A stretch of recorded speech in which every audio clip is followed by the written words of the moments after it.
Salut à toutes et à tous, c'est Vincent, j'espère que vous allez bien. Aujourd'hui, dans cette vidéo, je vais vous faire voir mon process pour aller chercher les bonnes informations et arriver à comprendre ce qui se passe dans le monde de la macroéconomie. Donc là, je vais vous présenter plusieurs sites, ça va faire partie d'une série de vidéos que je vais faire. Là, ça va être plus la partie macro. Ensuite, je vais faire la semaine d'après la partie graphique dans une prochaine vidéo, comment faire son plan de trading, etc. Mais pour préparer sa semaine de trading ou sa journée de trading, il est important de savoir ce qui s'est passé dans le monde. Voilà, s'il n'y a pas de grosses news, s'il n'y a pas de grosses annonces politiques, etc. ou de gros changements à venir. Donc c'est très important et il faut se renseigner voilà, sur ce qui se passe, du moins les choses les plus importantes. Et pour avoir les bonnes infos, il faut avoir les bons sites. Et donc je vais vous présenter les sites que j'utilise au quotidien pour avoir toutes les infos et les bonnes infos. Surtout, c'est ça le plus important, c'est d'avoir des infos qui sont justes et des infos aussi au niveau des débriefings. Par exemple, quand il y a un discours de la Fed, voilà, qu'est-ce que a dit Powell, qu'est-ce que ça va engendrer, etc. Des analyses aussi qui sont vraiment pertinentes. Avant de commencer, je vais vous demander de liker, de partager, de commenter, de vous abonner à la chaîne, etc. Ça fait toujours extrêmement plaisir de voir des likes et de voir le nombre d'abonnés qui grandit de jour en jour et aussi de voir vos super commentaires. J'ai souvent de très très bons commentaires, je vous remercie de prendre le temps pour mettre des commentaires sous mes vidéos. Vous avez aussi un petit calendrier juste en dessous, un lien qui va sur un calendrier. Et vous pouvez prendre rendez-vous avec moi ou avec Thibaut si vous avez des questions. N'hésitez pas. Ce ne sont pas exclusivement des appels à but commercial. Voilà, bien sûr, si vous voulez prendre une formation chez nous, vous voulez des renseignements, etc., ben, on va vous renseigner. Mais si vous voulez juste discuter de passionné à passionné de trading et avoir des petits tips, etc., savoir un peu comment on travaille, avoir des petits renseignements, ben allez-y. C'est vraiment un plaisir. Depuis qu'on a mis ce petit calendrier en place, moi je me régale parce que je discute de ma passion avec des gens qui ont exactement la même passion que moi. Donc ben voilà, c'est toujours très intéressant et les appels souvent ben, s'éternisent un peu parce que voilà, moi j'adore discuter trading, etc.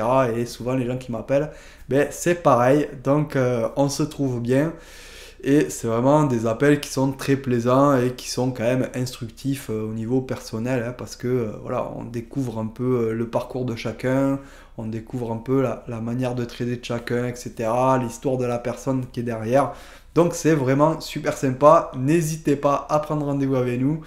Et on va commencer la vidéo tout de suite sur les écrans. Allez, c'est parti. Alors, on va commencer cette petite revue des sites macro par le Wall Street Journal. Alors, le Wall Street Journal, c'est vraiment bon, une institution des journaux financiers.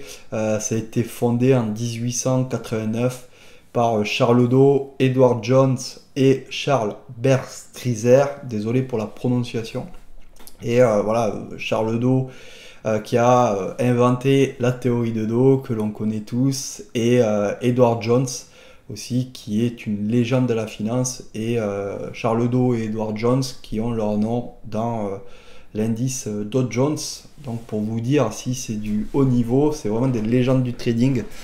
Donc ils ont créé ce média, voilà, Wall Street Journal, qui a été racheté en 2007 par une famille de riches personnes dans les médias, une famille, Rupert Murdoch, qui a racheté en 2007 le Wall Street Journal pour 5 milliards d'euros.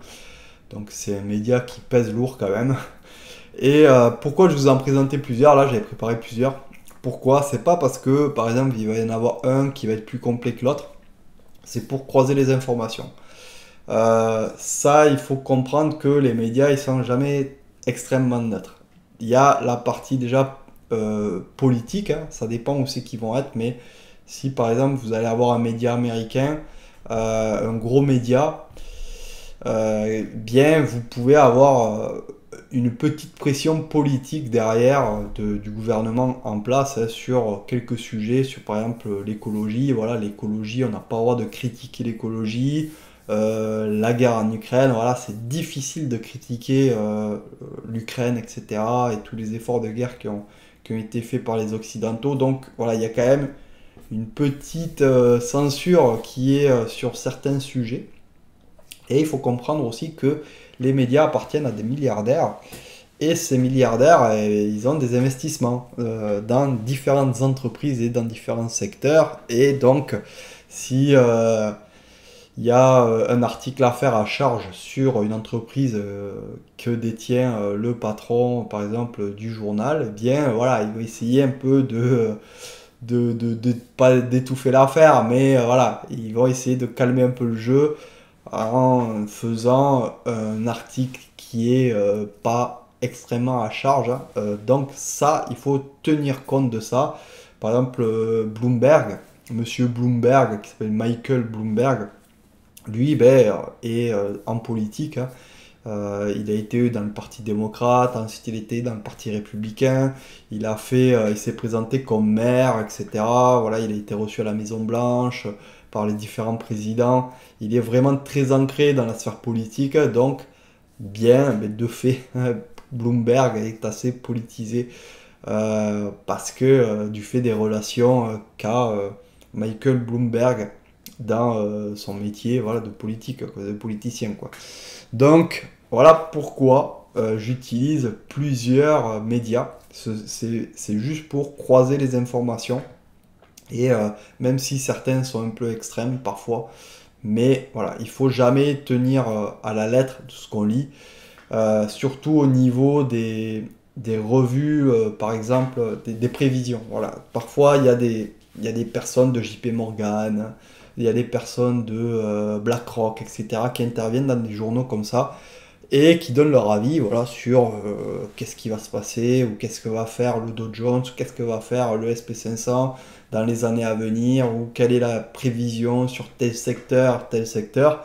Ben déjà, il faut comprendre que si, par exemple, JP Morgan a investi dans un certain secteur, ben, ils vont pas, même s'ils ont des doutes, au moment où ils font l'interview, ben, ils vont pas dire bon ben là ce secteur là n'y allez pas trop, voilà, ils vont essayer d'embellir les choses. Et pareil pour les journalistes, hein, chacun a ses biais et on est tous faillibles, on peut tous se tromper. Donc ceux qui vont vous dire ben le SP 500 il va monter, etc., il faut acheter, ça c'était plus bas, etc., faut pas les écouter. Ceux qui vont vous dire ben c'est catastrophique, le marché il devrait baisser, etc., ben oui, faut pas les écouter non plus.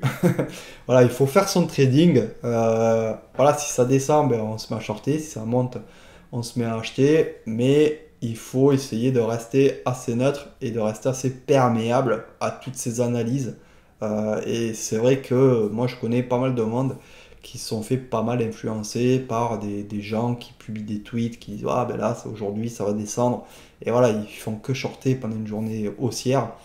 Donc, ça, faites attention vraiment sur les prévisions des secteurs, les prévisions des entreprises, les prévisions des indices. Prenez-les voilà, en tête, mais n'appliquez pas ce qu'ils disent parce que vous allez vous faire lessiver dans les marchés. Et c'est une mauvaise habitude à prendre que de se fier à quelqu'un qu'on ne connaît même pas. Donc voilà, moi je vous conseille vraiment de le lire, mais de prendre que les informations factuelles et ne pas avoir de biais en tête. Donc voilà. Alors, Wall Street Journal, vraiment très bon site internet, hein, sur la macro. Voilà, on a pas mal de. Alors, c'est en anglais, tout est en anglais, mais il suffit juste de faire hop, traducteur, traduire en français, et voilà. Voilà, c'est en français, c'est tout simple. Et voilà, on a les infos. Alors vous allez voir, les infos, ça sera un peu toujours les mêmes, hein. Nous, bon, Sam Bankman-Fried, s'il va en prison, ben, voilà, on s'en fout un peu, hein, pour notre trading. Donc tous ces gros titres et tout ça là, on s'en fout un peu. Casino, etc. Ben, si vous tradez les actions, ouais, c'est pas mal. Voilà, ce qui va nous retenir notre attention, c'est plutôt les grosses infos, comme par exemple la Chine, voilà, la crise immobilière en Chine, ça peut vraiment... Si la Chine demain a une grosse crise financière, ça va nous impacter. Ensuite, bon, là, le Bitcoin, bon, si vous tradez le Bitcoin, ok. Ensuite, ça, ben, comment garantir des rendements supérieurs à 5%, etc. Bon, voilà, c'est souvent des articles qui sont sponsorisés par des industries. Voilà, on va vous dire, ben, allez investir là, vous allez voir, ça va bien se passer. Donc voilà, ce que je regarde, c'est vraiment, voilà, dernières infos. Voilà, hop, on va traduire, si ça le fait pas tout seul. On va regarder les dernières infos, voilà, sur la Fed, voilà, qu'est-ce que dit la Fed, etc. Comment se comporte un peu la politique. Alors bon, ça, Hunter Biden, etc. Bon, ça va pas nous changer la vie de savoir si un jour il va aller en prison ou pas. Enfin voilà, faut voir aussi ce qui se passe par rapport au gouvernement américain, s'ils vont mettre des embargos, etc. Sur quels produits, ça peut nous impacter. Donc il va falloir chercher, rien qu'avec les titres, on va savoir, hein. Voilà, donc ça aussi, ça on s'en fout. Voilà. Il y a très peu d'infos en fait qui vont nous intéresser. Politique aussi, hein. Il va falloir un peu regarder, mais pas vraiment dans la politique des États-Unis. Il va falloir regarder plus la politique soit économique des États-Unis, soit la politique extérieure. Par exemple, là, il n'y a pas longtemps, Biden il a arrêté un projet de terminal de GNL. Ben ça nous intéresse parce que au final, ils vont, voilà, ça va leur faire un manque à gagner. Nous, on va devoir acheter notre gaz en Russie. On va peut-être l'acheter plus cher. Enfin, voilà. Donc ça peut nous intéresser comme genre d'infos. Mais sinon, tout ce qui est un peu sensationnel, ça va pas trop nous intéresser. Donc voilà, il faut aller voir vraiment dans les bons onglets. Il faut pas non plus se remplir la tête de choses qui vont pas nous servir. Ensuite, Bloomberg. Alors là, Bloomberg, c'est pareil. C'est un gros média, ça pèse des milliards. Et là, pareil, voilà, il va y avoir des articles, par exemple sur l'Apple Vision, enfin voilà, ça, on s'en fout un peu. Et ça, par exemple, ça c'est pas mal hein, comme article. Alors, je vais le traduire hein, pour que vous puissiez voir. Des valorisations erronées menacent un boom du crédit privé de 1,7 milliard de dollars. Ça, c'est des bonnes infos parce que ça va toucher vraiment l'économie. Ça va toucher vraiment l'économie, ça peut faire décaler les marchés, etc. Ça aussi, hein, sur l'OPEP, le pétrole, etc., ça peut nous intéresser. Après, voilà, ça bon, on peut lire, hein, ça part des banques centrales, etc. Bon, on peut voir ce qui se passe, mais après, voilà. Il y a certains articles, on va pas en avoir trop l'utilité. Après Bloomberg, voilà, il y a vraiment, on peut suivre les marchés dessus. Il y a le SP500, voilà, vous pouvez aller sur marché, vous allez sur futur, vous avez les cotations des différents marchés futurs. Vous avez aussi le direct de Bloomberg, si vous voulez voir en direct. Ils ont une chaîne, bon, c'est en anglais, en américain, donc c'est un peu dur à comprendre quand on n'a pas l'oreille, etc. Moi, personnellement, je ne regarde pas. Mais voilà, c'est assez. C'est un peu comme BFM Business, en fait, hein. Donc, voilà. Ensuite, on a Reuters. Reuters, c'est le concurrent direct de Bloomberg. C'est un peu comme Bloomberg. Voilà, c'est à peu près le même credo, les mêmes personnes qui le suivent, etc. Donc là, on va retrouver à peu près les mêmes infos. Voilà, par exemple, l'immobilier en Chine, etc. Et là, pareil, hein, c'est organisé à peu près pareil, hein. Vous avez le monde, qu'est-ce qui se passe dans le monde. Vous pouvez classer Europe, Amérique, etc. Les entreprises. Vous avez plein de... Voilà, si vous cherchez un secteur en particulier, vous avez différents secteurs. Les marchés, etc., etc. Donc là, c'est assez intéressant. Si vous suivez, par exemple, les bons au trésor, voilà, vous allez voir les bons au trésor. Vous avez vraiment les bonnes infos aussi. Et pareil, les articles les plus intéressants, bon, il va falloir payer, mais vous aurez quand même les infos principales sur ce genre de site. Alors là, Reuters ou Bloomberg, j'ai envie de dire, c'est kiff-kiff. Voilà, ils se valent les deux. Donc, vous pouvez aller voir soit l'un, soit l'autre avec le Wall Street Journal pour essayer de croiser un peu les informations. Ensuite, il y a Zero Age. Alors là, Zero Age, attention, c'est un site qui sort carrément de la ligne éditoriale des trois précédents qu'on a vus, hein. que ce soit Wall Street Journal, Bloomberg ou Reuters, voilà, c'est complètement différent. Zero Age, c'est un site indépendant, ils ont beaucoup moins de moyens que les sites précédents qu'on a vus, hein. C'est pas une grosse entreprise. Et là, ça va être beaucoup plus libre. Mais voilà, c'est un peu limite complotiste. Là, ils vont critiquer pas mal, parfois, les normes écologiques, etc. Donc, c'est vraiment anti-establishment, j'ai envie de dire. Mais c'est vraiment pas mal parce qu'il y a des bonnes infos. Alors, pareil, vous traduisez parce que là, les articles, par contre, ils sont beaucoup plus durs à lire que en anglais, du moins, que Bloomberg, etc. Parce que c'est écrit un peu comme les personnes parlent, donc c'est écrit en américain, quoi, avec beaucoup de mots d'argot. Donc, perso, moi, j'ai un peu du mal.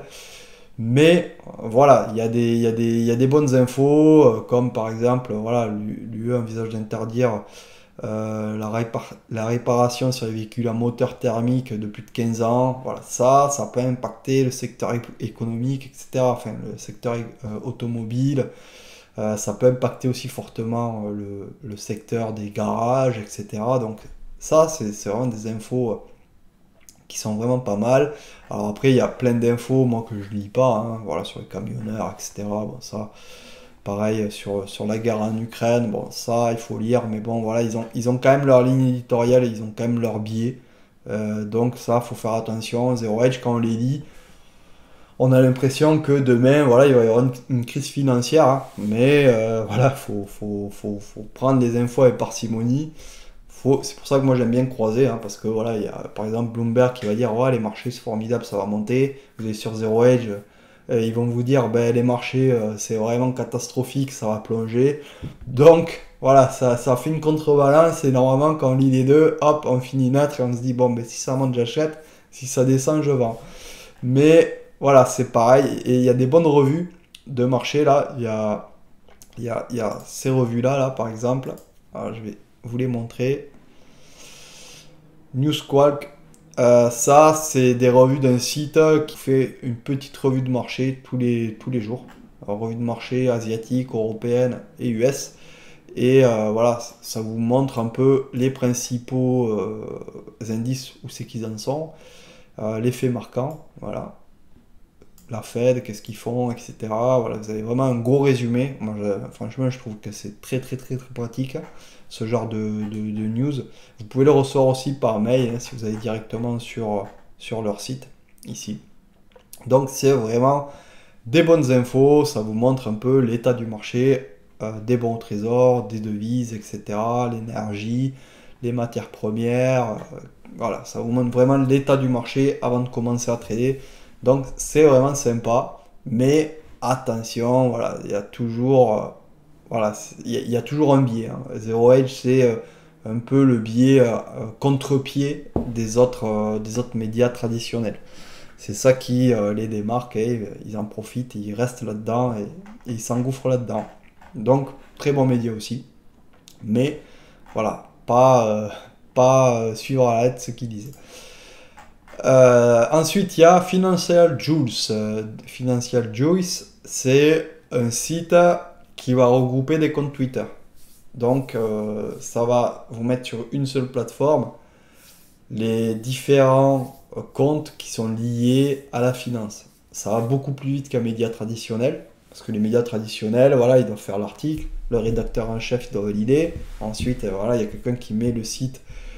Qui va sur le site et qui met l'article sur le site, qui met en forme, etc. et qui balance sur le site. Donc voilà, il y a pas mal d'étapes. Là, sur Twitter, sur X, maintenant ça s'appelle, désolé, ça va beaucoup plus vite et c'est beaucoup plus libre aussi parce que voilà, il y a Elon Musk derrière qui veut garder la liberté d'expression, etc. Bon, ça va pas durer, mais pour l'instant, ça fonctionne toujours. Donc voilà, vous avez pas mal de news.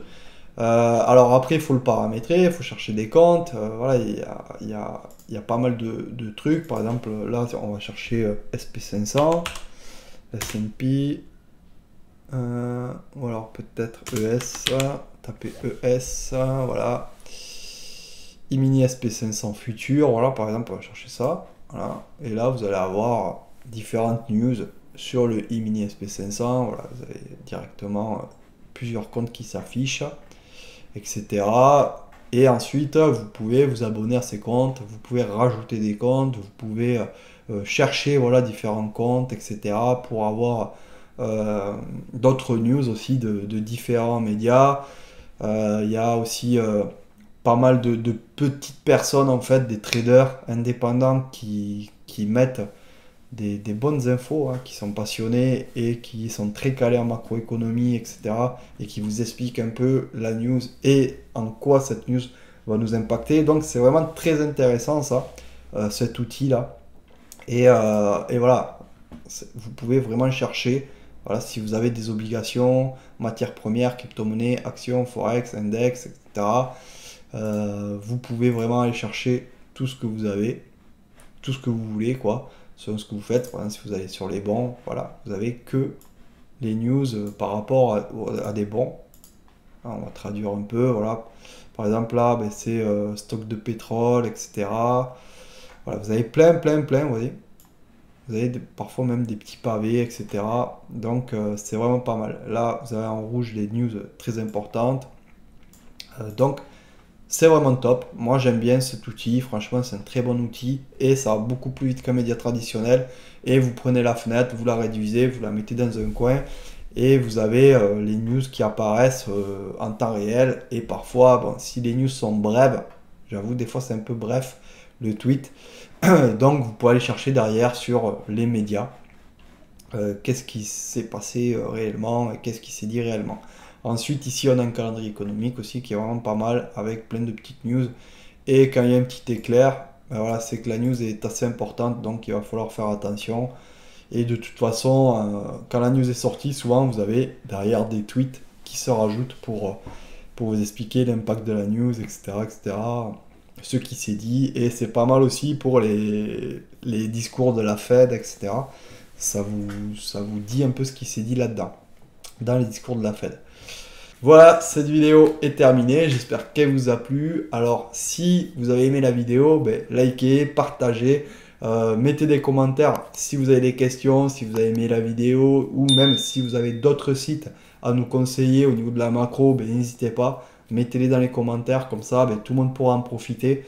Et on se retrouve dans la prochaine vidéo. Allez, à plus, ciao!